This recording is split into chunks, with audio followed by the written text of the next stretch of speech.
Hello and welcome to my channel. Today in the basic series we are going to continue with the growth and development part 2.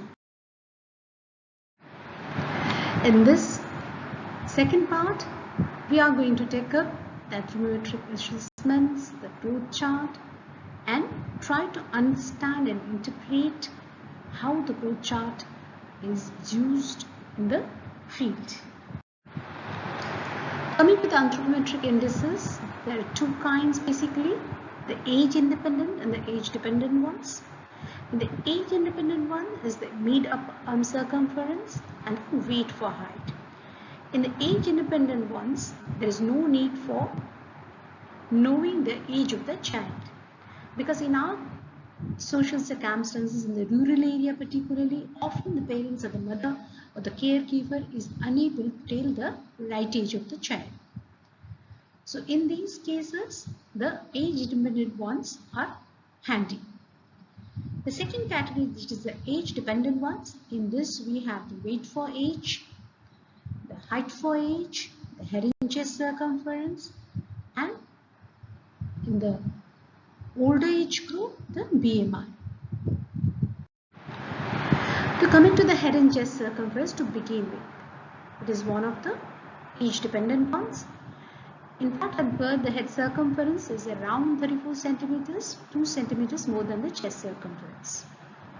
But as the child progresses through the months, near about 6 months of age, the head and chest circumference becomes equal. At 6 to 9 months and tentatively almost complete by 3 to 4 years of age, the chest circumference definitely overtakes the head circumference.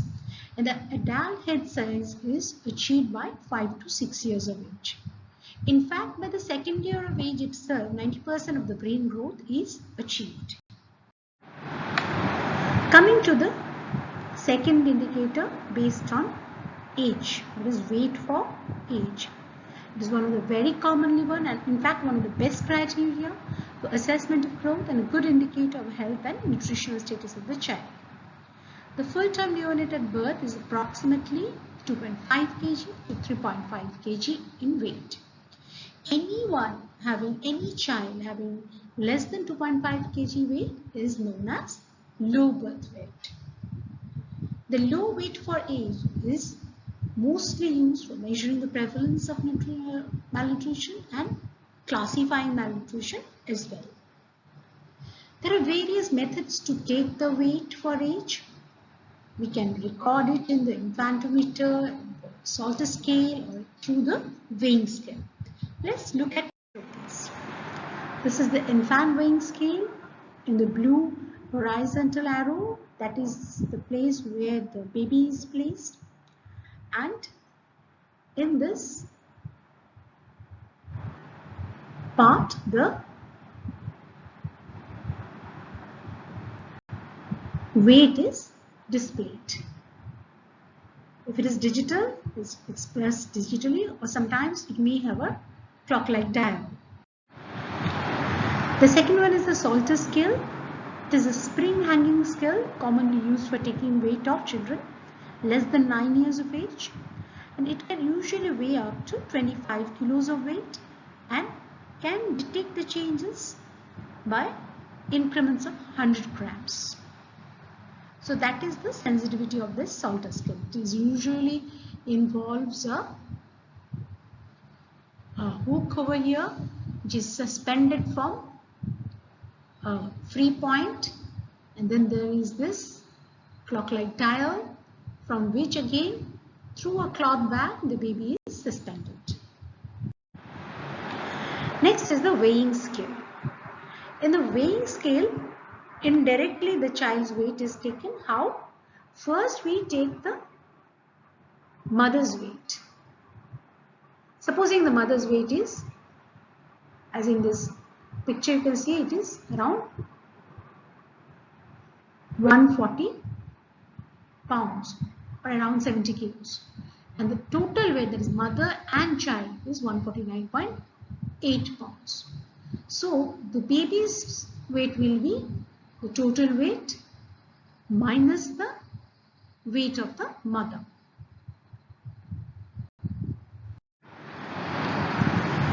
Next is the how this weight chart is monitored. It is usually seen that by 4th to 5th month of age, the weight doubles. By 1st year of birth, it triples. And by the 2nd year of birth, it becomes 4 times the birth weight.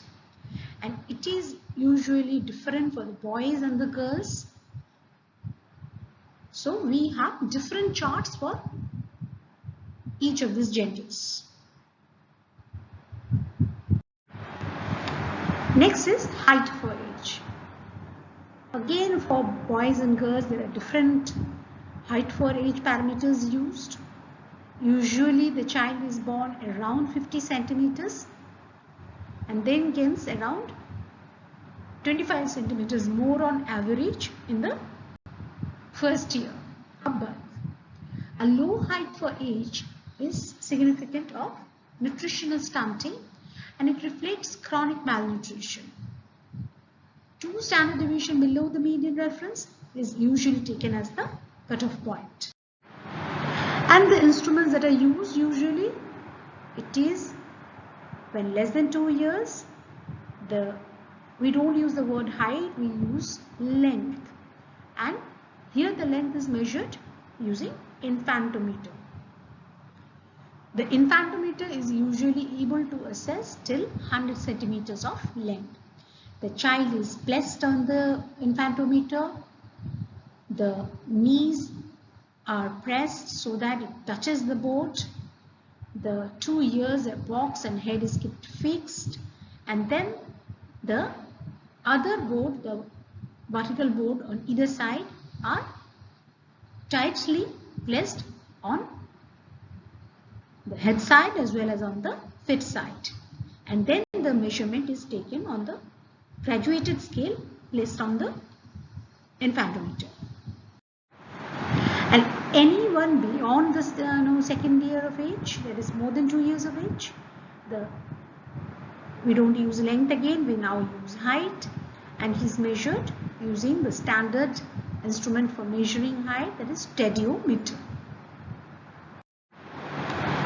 Just a quick recap of the Z-score concept, because henceforward we will be using this Z-score and interpreting accordingly in the different growth charts that I will be sharing with you all. So just a quick recap, that Z-score is an index that is expressed in terms of, in the normal curve, which is usually a bell-shaped curve, as you can see here. And the Z value is calculated as the observed value minus the mean value of the reference population divided by the standard deviation of the reference population. It is usually taken that the Z value is 0 around the mean value, and 65% of the values falls between +1 and -1 Z value, and 95% of the values plotted in this curve falls between +2 and -2 Z score, and 99.7% of the data falls around the third SD or 3Z score. Now coming to the application part. Here you can see a blue plotted curve of organization that represents the length or height for age for boys, and this is one is meant for 0 to 5 years, and it is based on the Z score lines. Anyone maintaining the weight around this green line is having a normal healthy growth, and anyone whose height or length is beyond this +2 and -2 standard deviation, it is to be given a lot to the mothers and taken care. Same is in this one for length or height for age for girls. And we see here one of the age independent ones, that is the weight for height. A low weight for height signifies acute malnutrition, that is nutritional wasting or emaciation, and anyone having less than 3 Z scores of expected weight for height, it signifies severe wasting. See here you can see in this chart, it is clearly shown the weight for height in boys as well as weight for height in girls. This is the weight for height in girls in the percentile one, because any growth chart is either interpreted in terms of percentile curve or in terms of the Z score. The one maintaining around the 50th percentile is the optimum growth and the desirable one. Anyone between the 15th and 85th is maintaining a normal one, and anyone beyond the 3rd and 97th percentile curve is a sign of alarm. So below the 3rd percentile and above the 97th percentile are matters of concern.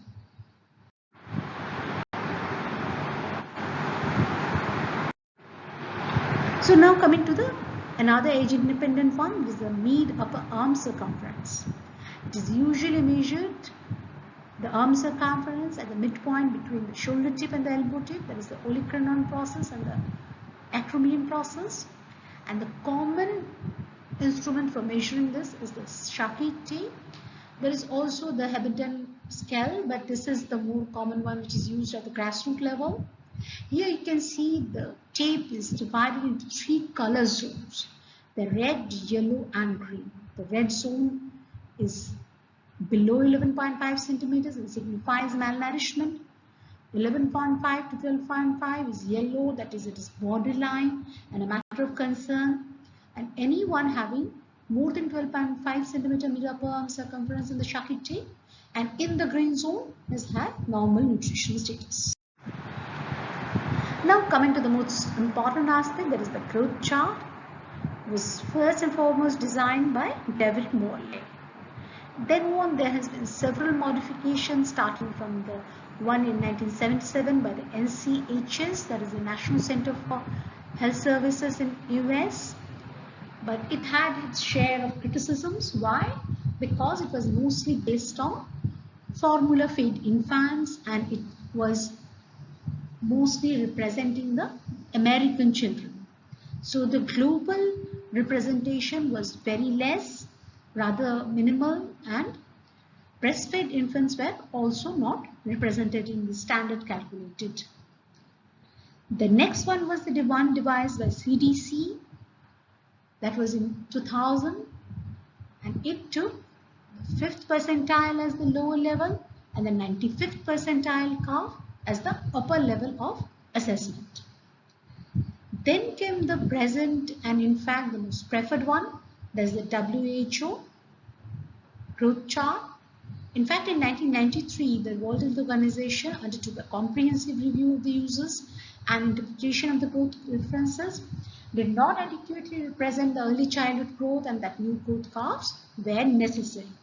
So this recommendation was endorsed in 1994, and in response, they undertook the MGRS. M, that is multicentric, G, that is growth, R, that is reference, S, study. That is a multicentric growth reference study between 1997 and 2003 to generate a new curve for assessing the growth and development of children that will be more representative globally. So these were the places where this, studies were undertaken in USA, in Norway, in Ghana, in Brazil, in Oman, and in New Delhi, India. So the preferred growth chart, which you need to know, is the new World Health Organization growth chart. And this growth chart is available for weight for age, weight for height, height for age, BMI for age, and even for the mid-upper arm circumference. And these growth charts, we have separate charts for the boys and separate chart for the girls. And there are two types based on the methods of assessment using and interpreting each of these growth charts, which is basically a graphic representation of this anthropometric indices. So what are those two types? One is the percentile curve based growth charts, and the second one is the SD or Z score based growth charts. And our country adopted the new World Health Organization Child Growth Standards, which ultimately was formulated in 2006 in the year 2009, month of February. And these standards are applicable for all children below 5 years of age. And the Mother and Child Protection Card we have, that has this growth chart incorporated in it. If you see over here, this is the front part, and in the back side we have this growth chart incorporated. So what are the basic uses of a growth chart? It is not only just meant for growth monitoring, it is also a diagnostic tool to note early the protein energy malnutritions, plan and make policies based according to the community status of this under 5 children, work as an educational tool for the mothers and the healthcare workers, a tool for action to be taken to address the nutritional issues of the child, evaluating at the ground level, and of course a tool for teaching. See here you can see the weight for age, birth to 3 years, or the WHO Child Growth Standards, which is incorporated in our Mother and Child Protection Card. Here you can see the 3 zones, and green, yellow and orange. Any weight plotted within the green zone means the healthcare worker or the mother can interpret that if the plotting of the curve is lying within the green zone, means the child is normally nourished. There is no reason to allow. But as soon as the plotting is falling in the yellow zone and beyond, that is in the red zone, there is deepening of the curve or there is flattening of the curve, immediately it needs to be addressed. And how is it plotted? If this graph is considered, you see in the x-axis the age is plotted in completed months or years, and in the y-axis the weight is plotted in kilograms. And then as per the plotting, supposing it is 5 months of age, so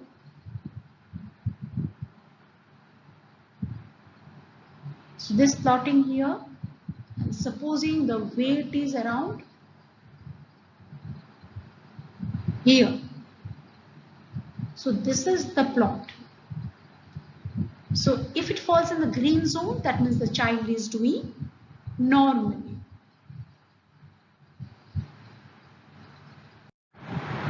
And how do you interpret this curve? If the growth curve is progressive and having an upward trend, then there is no reason to worry, and mother should continue with whatever she is doing with the child. And the cause of concern arises when this curve becomes flattened or there is a deepening, downward deepening of the curve. That is when the matter of concern arises.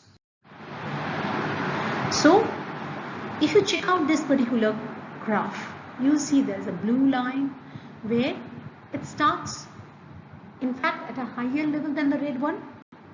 The first point is in fact at the upper level of the green zone, but then it follows a curve that goes down from this point and has a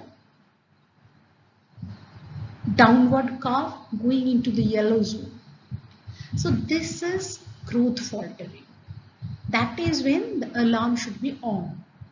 But in the red one, it starts on the lower side of the green but it follows a nice and proper progressive growth, maintaining itself within the green zone. That is significant of normal growth. So let's look at the indicators and interpret them and understand what is the purpose of each of these indicators. When there is low height for age, that is less than the 2Z score, that is less than third percentile, then it signifies stunting, and the purpose is for deducing chronic malnutrition. When there is low weight for height, then interpretation is wasting, and it is used for assessing acute malnutrition. In case of low weight for age, it is interpreted in terms of underweight, and the purpose is for classifying the malnutrition or carrying out prevalence studies. So make it very clear, that is, all of these are significant as soon as it crosses beyond the -2Z or third percentile value. So let's see in this example what's happening. This is a growth chart based on Z score for weight for height in a boy between the age group 2 to 5 years. So let's see where the child's weight for height is falling. Here the boy is 3 years and 11 months old, and he weighs 19.5 kilos and is 109.6 centimeters tall. His weight for age is, as per the plotting, around the 1Z score line, and his height for age is above the 1Z score line. So both the weight and the height is above the 1Z score line. That's why his weight for height shown on the chart is in the normal range. Let's look at a weight for age chart. Again, based on Z score, this is a chart meant for girls aged 6 to 2 years, and the age is plotted in completed months and years. If you look at this curve, then it initially has a plateau phase, then it slowly has an upward phase, and again it has a marginally plateauing, rather flattening of the curve. This interpretation of this curve is definitely alarming because it is going beyond the 2Z score, -2Z score, and not only that, the nature of the curve is also of the dangerous type, that is the flattening and the deepening down types. Let's look at this one. This is a weight for age growth chart of a boy from 0 to 6 months age based on Z score again, and here if you look at the curve, you will see the child is starting from here, following a upward curve, then having a sudden dip, and again going up. So what does this signify? It signifies that initially it was between the +1 standard deviation for the expected age at that weight at that age, but then went for a dip. That is, there was some kind of nutritional status problem, maybe due to some infection, maybe due to some caregiving faults, and again the child is now recovering and within the normal range. So that is the interpretation of this one.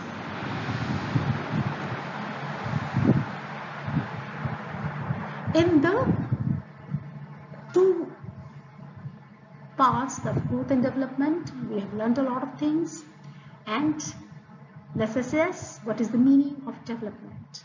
Is it physical growth? Is it skill improvement? Is it both, or is it none?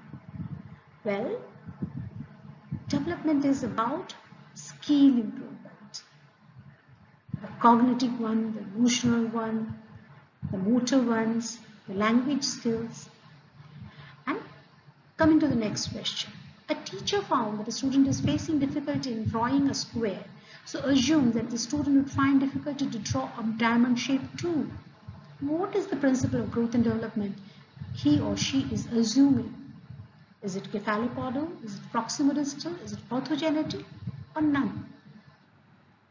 Well, of course, since we know in the orthogenetic principle, we talk of basic skills moving up to more complex skills. So drawing a square is a basic skill, and drawing of a diamond shape is a relatively complex skill. So here the teacher is talking with the orthogenetic principle in mind.